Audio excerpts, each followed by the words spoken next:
Hey, what's up guys, my name is Charlie. Today we're going to be reacting to some more angry video game nerd related content, and it's going to be CineMassacre 200. Oh boy, I'm been hearing quite a lot of good things about this one, a lot of requests. So yeah, let's check out the video, shall we? Let's go.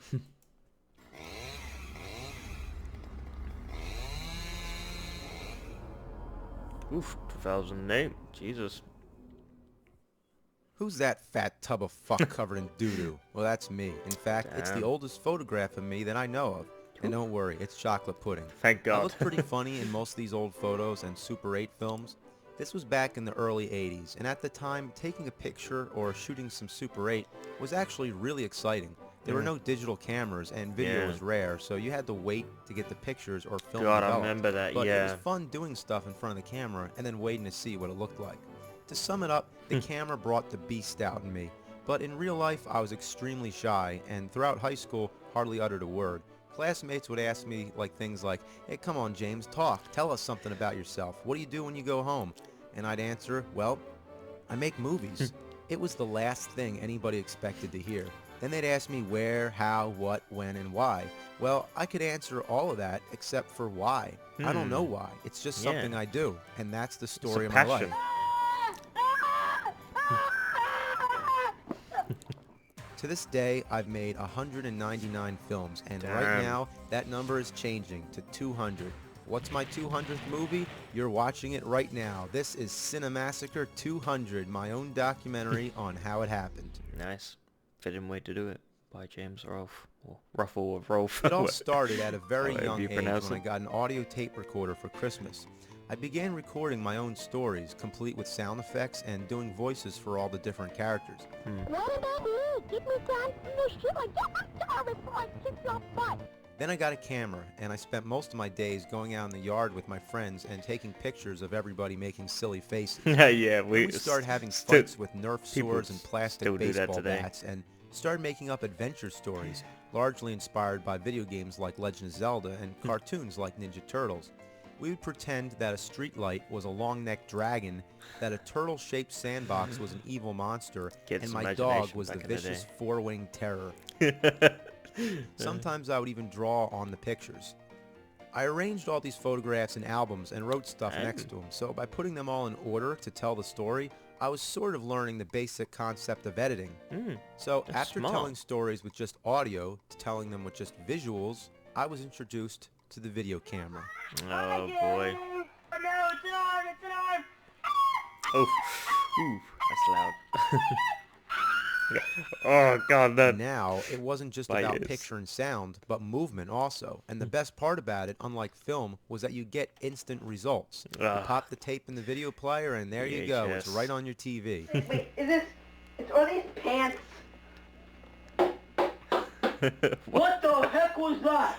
Now, at the time, VHS cameras were expensive. Oh, It was yeah. more like for family events. But as time went on and I continued to abuse it more and more, it gradually became my own. Ah, you're upside down. I think they were like $800 at the time. I don't know. That was a lot of money back in the day. Down. I said look down, not up. Look down. Ah. I often used to run around with the camera like some kind of virtual reality flying simulator. Soon my ambitions were growing higher. I wanted to make movies, so I got my friends together and staged these little slapstick comedies. Tastes pretty bad. Tastes worse than beer. It's Take a paper. bite out of crime. Take a bite out of crime. Oh, oh, oh, oh, oh, oh.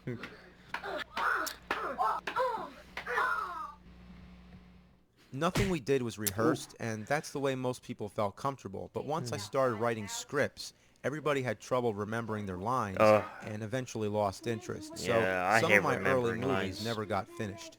So I started making movies without actors. Instead, I used puppets or action figures. Is that the Ghostbusters figurines? It's almost They like look playing familiar. with toys through the eye of a kid. Sometimes I'd actually act in the films myself, and the plot would involve It's my toys Ghostbusters. coming to life. Yeah. This was before Toy Story. Whoa. Little did I realize I was learning the basics of composition, how to use foreground and background space, and to get the characters to move, I would sometimes use strings, but most of the time it was just me moving them with my hands, so I had to be careful not to show my fingers. And this was also good practice for framing shots. When making a movie, you're often trying to crop out stuff like Invasion lights, of the crew, sticky or a stuff. fake set, so this was good God, that's training so in a wrong. way. Eventually, I got tired of these action figure films, so I started focusing on other forms of art, such as drawing, Do you see the line in this picture? I do actually. painting, Hey, it's and not that using bad. It's primitive like computer Bob Ross programs. sort of. Oh, I those are a wrote bit books weird, by but hand, still one of good. them based on The Legend of Zelda. I also illustrated a series of adventure comic books which I kept up with on a monthly basis. That's impressive. I was even making movies on good old Mario Paint. Mario Paint, of Eventually, I started taking Saturday classes at an art university for animation. Hmm. Here, I was able to take advantage of the school's animation equipment. Oh, yeah. Basically, just a We had camera that in pointing down at a table primary connected school. to a time-lapse VCR. I made a series of cutouts and turned them into adventure Yeah. epics. I was only Stick 13 and I realized what I wanted to figurines. do with my life. Animation. I wanted to make movies.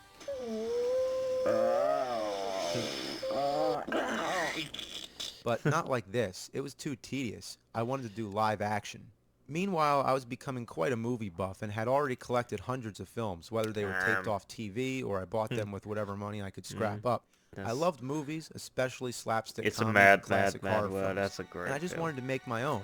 My biggest problem at the think time it was another finding version, like actors. Rat Race so or I something. decided, screw it. I'm just going to make a movie, even if I have to act in it myself. And that's what I did. At the time, I was already running an annual haunted house exhibit for Halloween and had Damn. collected a whole bunch of costumes and props, so I decided to use whatever I had, and I acted as every character in the film, not to mention I was also the camera operator. And no, I didn't have a tripod. I was stacking the damn thing up on books. Oh I god, we've literally all been did there. everything, and this was especially difficult because there was no such thing as editing yet, at least not for me. The raw footage was simply the finished movie. When I would push record, the camera had a 3-second delay. That was just enough time for me to run into frame and do my thing. And when the shot was done, I'd have to rewind the tape and cue it to the exact spot where the next shot was supposed to start. I couldn't even possibly describe how difficult this was, especially this shot where I had to get inside the closet before the camera would start and shut the doors. A lot of times the costume would get caught in the door, and if I messed up, I'd have to rewind the tape, cue it up again, and give it another Damn. try. Also, pretty I sure I was had a timer relentlessly back in the switching day, though. costumes back and forth because everything was shot in order.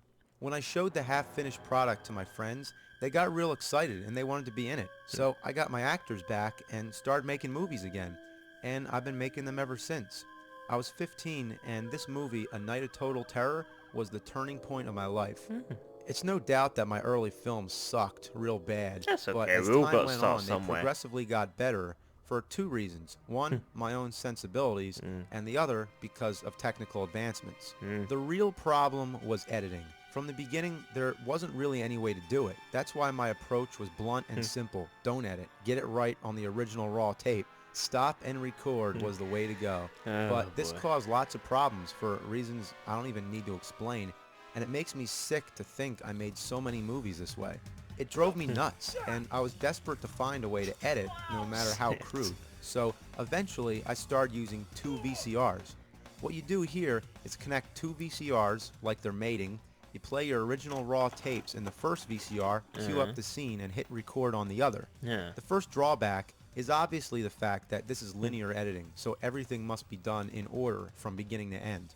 But you can't even get a frame-accurate cut, you just have to be lucky. When cueing the edited tape, you'll find the exact moment where you want the cut to happen, you'll pause it here, and then hit record. It'll Oh, go into man. a standby mode, yet the tape will be cued a few seconds from where you stopped it at. So then you play the source tape, and when the spot comes you want to cut to, you hit record. Now, once again, there's a delay, so you have to time it perfectly. That's complicated. It was a nightmare.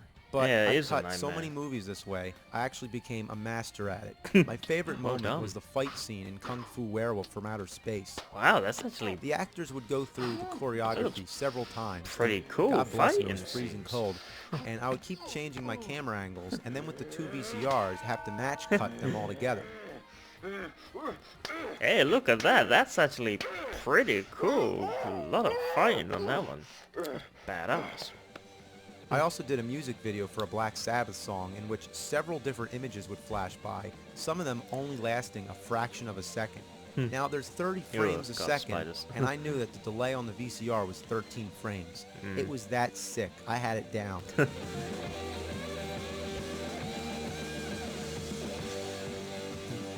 Still, there were limitations with this. I couldn't do cross dissolves or anything other than straight editing.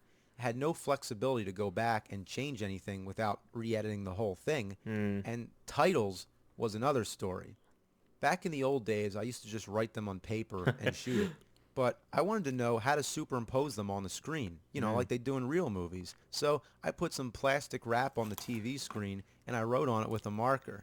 Then I just shoot the screen. It was kind of an interesting effect. Yeah, that's But impressive. the one Smart. effect which I could use consistently was when I discovered my camera had a titling feature. But it was Wow. really weird. You still had to write the title on paper, preferably in a bold black marker. You point the camera at the paper and Oh, you hold yeah, I down the memory remember button, this. and then it makes like a Jesus. digital image of it on the Yeah. screen. You had to be careful not to get shadows in there, and often the effect was quite messy, but it did the job. But this remember also this. meant that your titles would have to be shot live. So when I was shooting the movie, I'd have all my pieces of paper with me and the titles ready. The only way I knew how to lay the titles in later was, again, to record the TV screen.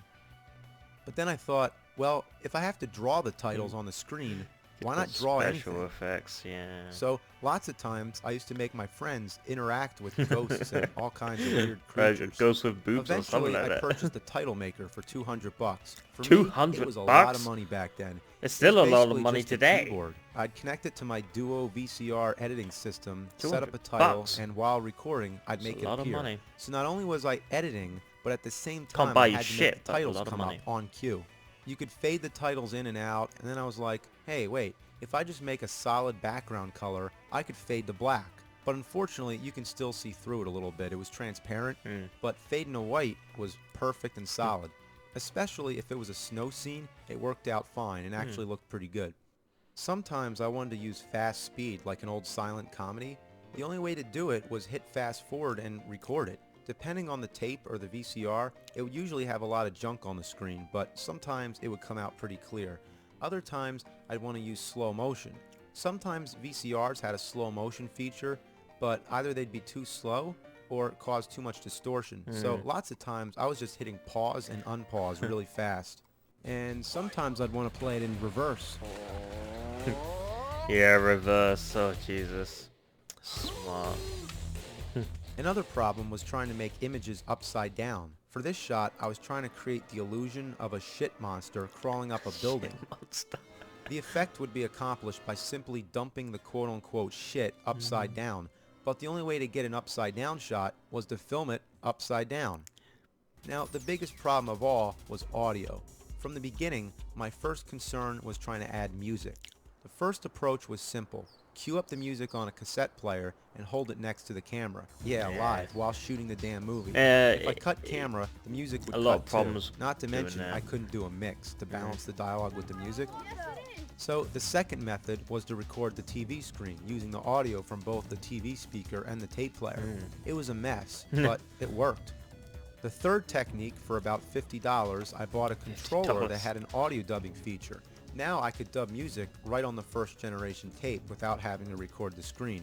But the problem here was that it erased all the original audio, replacing it with the new audio. Oh, So if I wanted God, that music, sucks. dialogue, and sound effects all at the same time, I had to get all the actors together and re-record their lines. The voices would never sync up properly, so we used it for comedic effect. Your mother's mom! Your mother sucks cocks in hell. Yeah, from Mario. The fourth and final Mario free technique was a episode. complicated one, but it worked most effectively. I'd edit like normal, keeping all the natural audio and dialogue. Then I'd copy the edited movie onto a third generation tape. While this was copying, I was dubbing all the additional audio without erasing the original. I was fading the music in and out while doing all the Foley sound effects at the same time, basically performing the entire soundtrack live.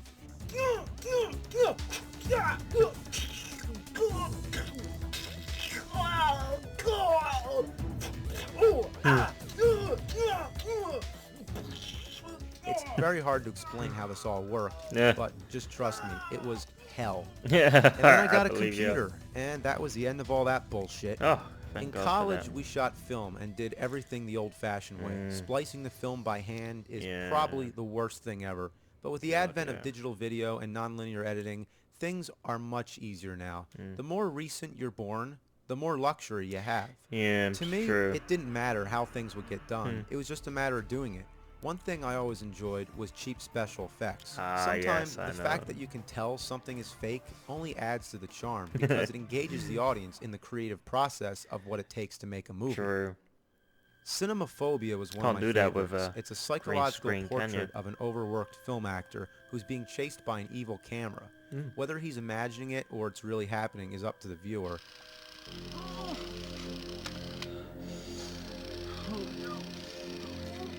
Oh, God.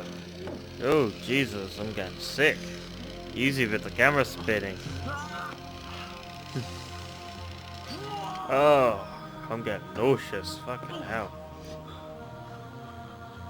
Now there's a part where the camera walks down the steps Yeah, and that's throw a pretty candle cool. at it, lighting the whole living room on fire. Mm. And it was obviously all done with special effects. The Obviously. fire was just a fog machine and red lights, and there were a few shots which showed a real fire, but that was done outside, far away from the house, on good. just a small Safety. piece of carpet and a cardboard wall.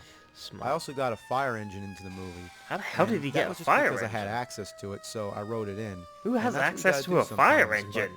this film got me a lot of positive reactions, and it allowed me to let loose with the camera Fucking work. hell. After all, movies are a visual art, and it's fun to be able to do this kind of stuff and, you know, just open your subconscious. Curse of the Cat Lover's Grave was my junior film in college. It was a horror film done in 3 acts, each representing a different style. The chiller, the shocker, and then the splatter flick. Damn. For the chiller, I had a scene in which a guy robs a grave. Now, rather than have him actually dig a 5-foot hole in the ground and stall the production, I dug it beforehand, by myself in a blizzard, I might add. Then I Damn. layered boards of wood over top, Dedication. covered it in a tarp, and then put dead leaves over it. So he would only pretend to dig, and then we'd uncover the hole. I was shooting film at the time, and the whole fucking roll came back black, Oh. wasting over $100 and a precious day of shooting. Oh, Luckily, no. I shot video as a backup. Oh, yeah. Screening Nice. the film at Smart. the Junior Film Festival was a huge success. The reactions I got was out of this world. I mean, there were shock moments in the film that actually made people jump out of their seats. Phew, Jesus. That's good. The Crap out of me, stabbing actually. scene had everybody laughing so loud you couldn't even hear the movie. It's funny. Look at the sounds. There's a lot of blood. I'm guessing that's Kool-Aid. The I'm satisfaction I got from this, from making people laugh Red and making them Kool-Aid, though? scared, was the best time I had yet. I mean, I like to find the humor in horror films, just to see how fake the blood is. I mean, this is something I've been doing for a long time. I used red food coloring, ketchup, Kool-Aid. Yeah, anything you Kool-Aid. can think He's of. still fucking using Kool-Aid I today. enjoyed doing comedy horror flicks. Still but using for my it. senior film, I decided to try a more serious approach. Good and cheap. The Jersey Odysseys Episode 1, Legend of the Blue Hole, was based on urban legends in New Jersey. It's a portrait of a rebel and his search for the unknown. When he learns of the Blue Hole, rumored to be bottomless and the home of the Jersey Hole. Devil, he becomes determined to find it.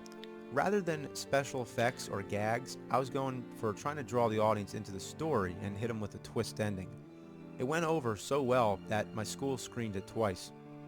My first postgraduate film was Oh, a return The to Deader horror the comedy, Better. The Deader the Better. Yeah, the better, better. That's a good. I've seen this. It's It was about good. 2 guys who work in a cemetery making a living killing the dead. The I Deader used the the same Better. sort of splattery blood effects that I've been doing, Yeah. but this time I was experimenting with some digital tricks. Yeah. I've Like we seen have the this. person It's lay really down good. I and then enjoyed it. smash a watermelon or something. And I heard we he put filmed two this in shots his together, basement. And there you go. In his garage. The graveyard stuff. Aside from being a gore fest, the big thing about it was that I built the cemetery in my parents' garage. Yeah, there we go. Covered the floor with I black just tarp, said that. That spread was out piles of dead creepy. leaves, hung black fabric from the walls, brought in real trees, and hung them by string. Then I Yeah. carved all the tombstones Yeah, I heard out of that. styrofoam and painted it to look old. Heard that when I was got a watching big the movie. spotlight for the moon, flooded the place with fog, and there you go, a creepy cemetery. It took a long time, and it was a lot of work to put together. And some people have asked, why not just shoot in a real cemetery? Well, several reasons. I mean, one, you know, the kind of stuff we were doing, maybe a little sacrilegious, you know? Yeah, Two, but well, the whole thing takes place at night, and if we used a real cemetery, you know, we couldn't shoot during the day, whereas in True. the garage we could shoot all day long and True. it's still night. But And if most it was important, snowing, you I wouldn't wanted be able to complete shoot. control over the lighting. I wanted Yeah. it to look like And an the stage artificial in a graveyard, sense. to have the style of a 1930s horror film. There was also a scene where a zombie crawls out from a grave. So I had a layer of drywall and wood which I propped up on cinder blocks. The Smart. zombie would lay down underneath and then come up through the hole. Because of this setup, we had to shoot this scene first and then take it down and then set up the rest of the cemetery. This is one of several times I used the garage. As I mentioned earlier, I had an annual haunted house exhibit for Halloween, and there were paper walls dividing all the rooms, and all this was in the same garage, and I kept it a Halloween tradition for 6 years in a row, all Damn. through high school. Then for The Legend of the Blue Hole, there was a scene which took place in a mysterious antique shop, so I collected a bunch of old weird stuff and set it all up in a corner with some spooky lighting, and there you go. Most people thought it was a real store, but nope, it was just the garage. Damn, that Over the looks years, like a I've recycled store. locations and props countless times. I've made all kinds of crazy movies in every back-ass kind of way possible. I've defined my own style, my own taste, and craft, but what I lacked was a way to show my work. After blindly sending out to film festivals without any idea what they're looking for, I started hosting my movies on my own website, CineMassacre.com. And as a result, I proved that the internet is the best place to get stuff seen and is the ultimate form of exposure. True. A short series I did of angry video game reviews was launched Oh, into God, a I remember this. franchise. It was just one little thing I did as a joke, ironically taking less effort than most of my other work, but because of its connection with retro gamers and anyone with a good sense of humor, I guess, it exploded on the internet. And it's kept me busy producing episodes on a regular basis, and it's slowing down my other projects, but at the same time it's bringing more attention to my other work. And on top of that, it's the first time I've ever gotten paid to do what I do. Nice. I'm So glad. that's my life story. I just like making movies, from the writing, the pre-production I'm happy stages, the he's collaborating, the shooting, doing so the well. editing, and eventually the audience reactions. It's a rewarding experience. Now, most of the movies I made are shorts, but I have plans for features in the Oh works. God, what the hell was that? From the Must be beginning, off the gogs. my films have always had an independent, do-it-yourself attitude, and that's what CineMassacre refers to. It's the insane driving power behind my work. Making movies is not easy, and today more and more people are doing it. And it's not something you can do and expect to be rewarded. I mean, you can't have any superficial goals with it. It's just something that you have to have a natural passion for. Yeah. So to all fellow filmmakers, Gotta have I have passion. the most respect. I hope you enjoyed hearing my story. Maybe you can relate to it, and if not, hope you found it inspiring. It's simply my goal to just keep doing this stuff, and there should be big stuff coming in the future.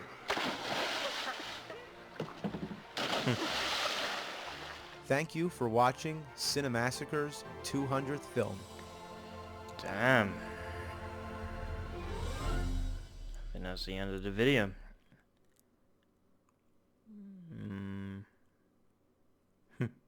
The black screen. Yeah, that's the end of the video. Damn, that was deep. It's quite nice to see James doing so well, honestly. I'm so happy for him that he's started like CineMassacre and he started his own sort of company, you know, it's like CineMassacre, and he's doing so well. You know, he's creating a lot of stuff and, you know, doing projects. Like I said, I am so happy for James. You know, it's so difficult to you know, just start from nothing and to build all the way up to what he has done, you know. I mean, yeah, I mean, I love James's creative thinking when he sees like a box, he sees, you know, something he can use in a movie or something in one of his movies.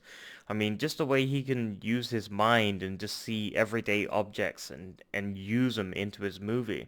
You know, he's not thinking green screens, blue screens, or whatever color you want to use for your movie. I mean, he doesn't think that. He sees a toaster as a monster or something, or Mr. Bucket is a monster, you know, as something scary. I mean, he really is incredibly talented, and he's got a very good gift for this sort of stuff. I'm so happy for him. It's so nice to see James sort of grow and have a lot of fans and stuff like that. He really does deserve it. If anyone deserves it, it's James, because he's worked his ass off. Judging by watching his videos, you know, he's really has been working his ass off, you know, to produce this sort of content. But like you said, you've got to have a passion for this sort of stuff. You know, you can't just do it for the paycheck. You know, and obviously James is very passionate about what he creates. So I wonder uh, what if I had to ask James a question, I would go, what was the worst thing you've ever regretted creating, like a movie wise or an episode wise? I want to know that. So because I want to know his the worst episode he's ever created in his mind, or the weakest sort of movie he's created. That's what I want to know, that because I want to know his weaknesses, what he thinks is considered bad and worse, and what his strengths are. You know, if I could ask him questions, I would. I mean, I'm really interested. I'll ask him lots of questions, just pointless, frivolous questions. Yeah. If you like this video, make sure to give it a like, comment down below, and make sure to subscribe to my channel if you enjoy my content. I'll see you guys in the next video. Peace.